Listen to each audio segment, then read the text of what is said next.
All right, here's section 6.2, law of cosines. We're going to use the law of sines to solve most of these. We're going to do one-step law of cosines, and then we're going to finish it with what we learned last class, the idea of 180 degrees and the law of sines.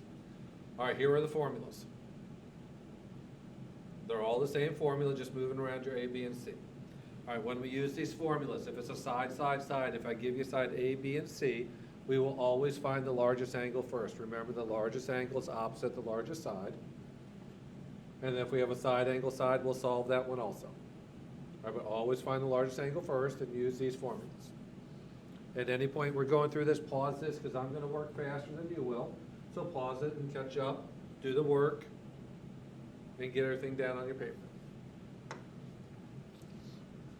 All right, first triangle. Side A, side B, and side C. Since I want to find the largest angle first, I'm going to find side B. All right, so I have 19 as my side B, or I'm side angle B. So I'm going to use the formula. B squared equals A squared plus C squared minus 2AC cosine of angle B. And this is what I'm trying to find. So we're going to plug in the numbers and do the math.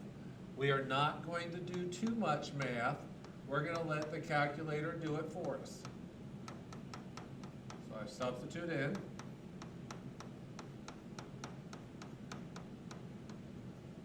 All right, to solve this, I'm going to subtract an 8 squared. I don't care what 8 squared is. I'm going to subtract a 14 squared. Do that math on the calculator, we get 101 equals negative 2 times 8 times 14 cosine of angle B. And then without doing too much work, I'm going to divide by negative 2 times 8 times 14. And that's not really important of what that number is. So I'm going to type that in my calculator. 101 divided by negative 2 times 8 times 14.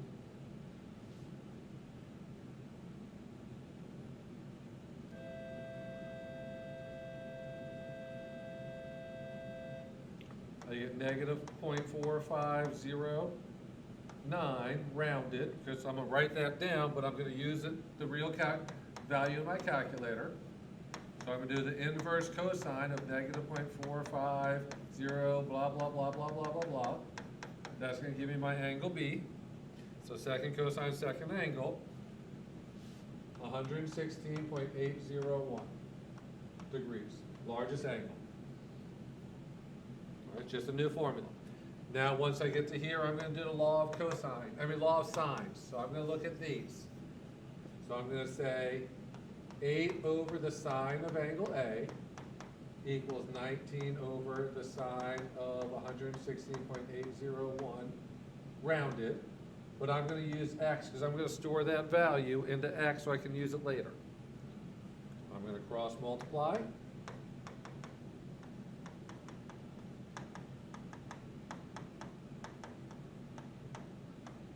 I'm going to divide.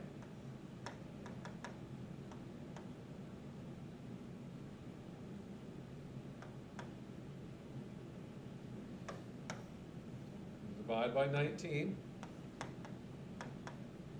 The sine of angle A is going to equal, let's go, 8 times the sine of x divided by 19. 0.3758. Inverse sine, that decimal, I get my angle A to be 27.075. 22, not 722. So there's my angle A, 0.075. All right, now the idea of 180 degrees. 180 degrees minus that answer, minus my x value.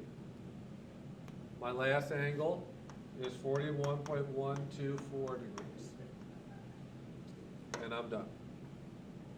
All right, so we use the new formula, law of cosines, to find the largest angle B. I use that angle and store it into x so I could use it again. Law of sines to find angle A, 180 degrees to find the angle C. So that law of cosines is my first step, and then I finish it with the law of sines. All right, number 2. I'm giving you angle A, side B, and side C. All right, since I have angle A, I'm gonna find side A.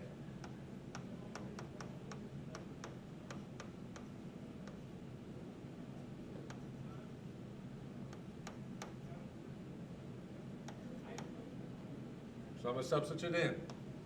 A squared equals 15 squared plus 10 squared minus 2 times 15 times 10 times the cosine of 115 degrees. All right, looking at this. Like I said, pause this at any point. Everything on the right is a number. So all I'm gonna do is type in the right side, 15 squared plus 10 squared minus 2 times 10 times 15 times the cosine of 115 degrees. So A squared is gonna be 451.785 continued. I'm gonna square root that answer. We get A to be 21.255.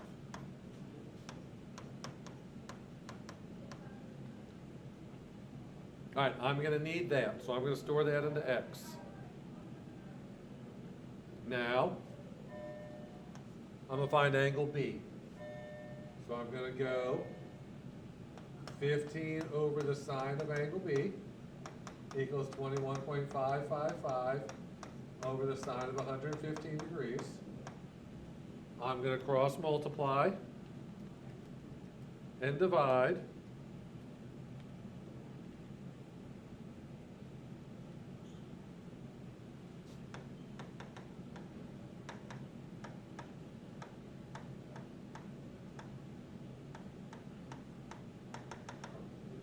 I'm going to inverse sine.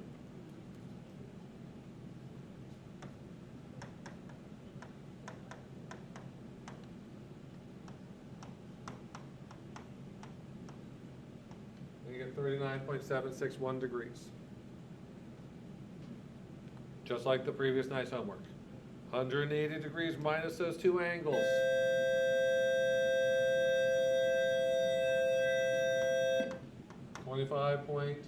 .239 degrees.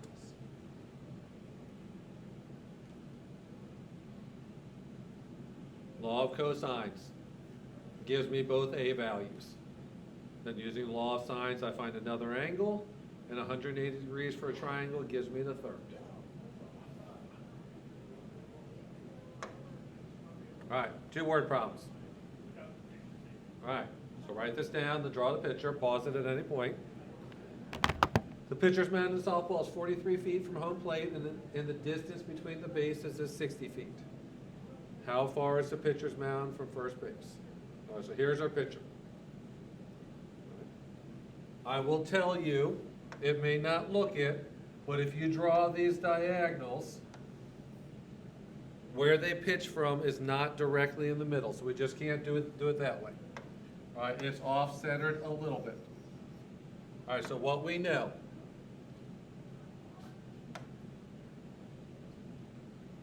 The distance from here to here is 43 feet. The distance down the baseline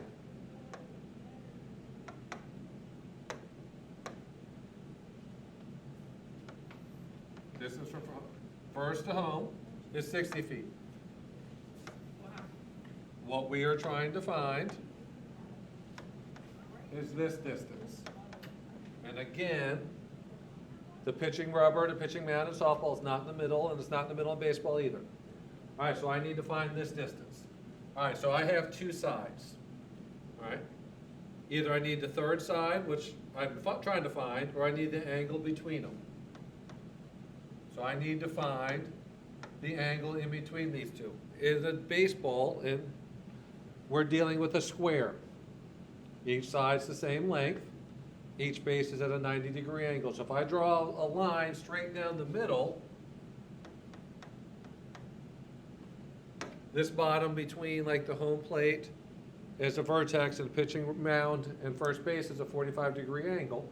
So now I have enough. So if I want to find that side, it's going to be x squared equals 43 squared plus 60 squared minus 2 times 43 times 60 cosine of 45 degrees. All right, so I'm going to label this as my A, my B, and my C. To make my life a little bit easier, I can do all the math and square root it, but I'm just going to do this, because if I want to solve for x, I'm just going to square root both sides. Since I'm dealing with a distance, I don't have to worry about the plus or minus, so all I'm going to do is type in the square root of the right side. Second square root of 43 squared plus 60 squared minus 2 times 43 times 60 cosine of 45 degrees. And I get the distance between these two, between the pitching rubber and first base, as 42.430 feet.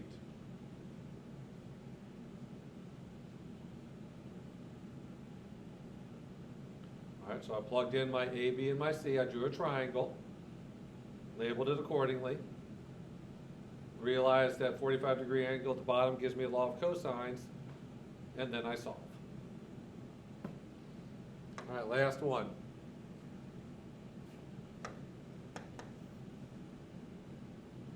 All right, a ship travels 60 miles due east and adjusts its course 15 degrees northward. After traveling 80 miles in the new direction, how far is the ship away from its point? All right, so here's my situation. I have a boat that's going to go 60 miles due east, then adjust its course 15 degrees northward. So I'm going to start. All right, here's my boat, and this is the water it's floating on to start. All right, so it's going to go 60 miles. I'm going to take it all the way from here, from the boat, 60 miles to here. So this distance is 60 miles. All right, the next thing it does is it adjusts its course 15 degrees northward and travels for 80 miles. So I'm going to say this.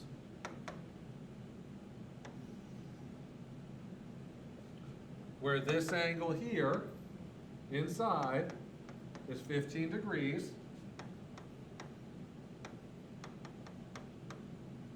And my new distance that I traveled after I did that turn was 80 miles. So what I want to find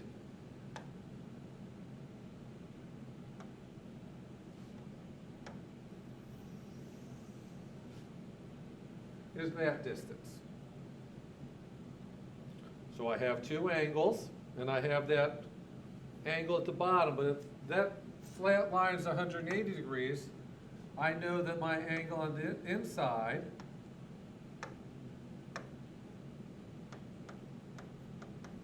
is 165 degrees, this angle.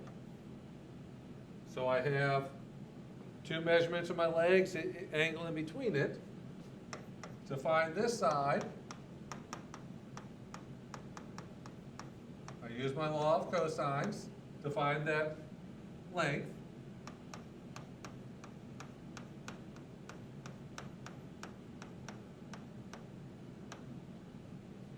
Two legs and the angle between them. I'm going to go to my calculator and I'm going to solve from here. And just so I can do this in one step, I'm going to square root both sides. So I get the square root of 60 squared plus 80 squared minus 2 times 60 times 80 cosine of 165. And this distance is going to be 138.827 miles. Anytime you have triangles, draw the picture. Figure out what you have. All right, hopefully you were able to keep up. You pause it at appropriate times. You have this to look back at later. Next class, we're going to come in. We're going to talk about these homeworks. Hopefully we're good. We're going to do a review. And then the following class, we'll take a quiz on all of this.